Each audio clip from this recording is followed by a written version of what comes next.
So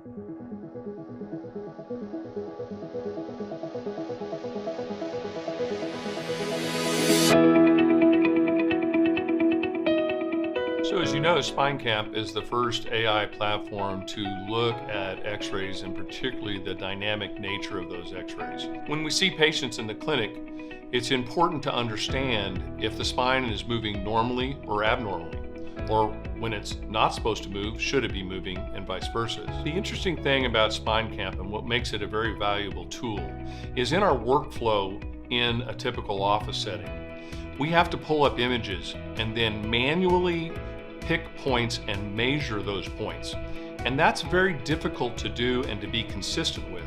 And we get variable results. What the SpineCAMP AI does, that's doing millions and millions of things per second to identify very specific points in a reliable fashion, and then takes those points and measures them in a very accurate fashion. So the final product is instantaneous to the surgeon and gives us very accurate data that we can use to make decisions.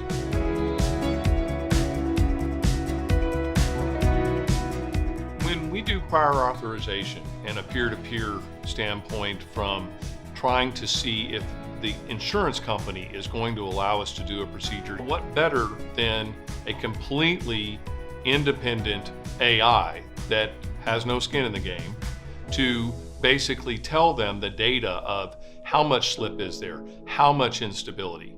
And we can use that report to say, here, don't believe me, believe this complicated computer algorithm that's very accurate.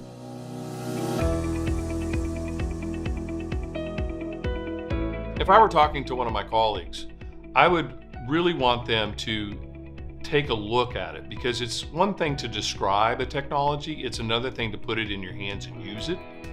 And SpineCAMP is one of those things that, yes, it gives you those static reports, but I think one of the greatest values is the stabilized imaging. Once you see the stabilized imaging at different levels, you start to see how the spine moves. And it's interesting because it forms a dynamic motion type of view in your head that you can't get by just looking at static images. And like anything else, it's not something you can describe. You know, say a picture is worth 1,000 words. Well, the motion from stabilized imaging is worth more than 1,000 words.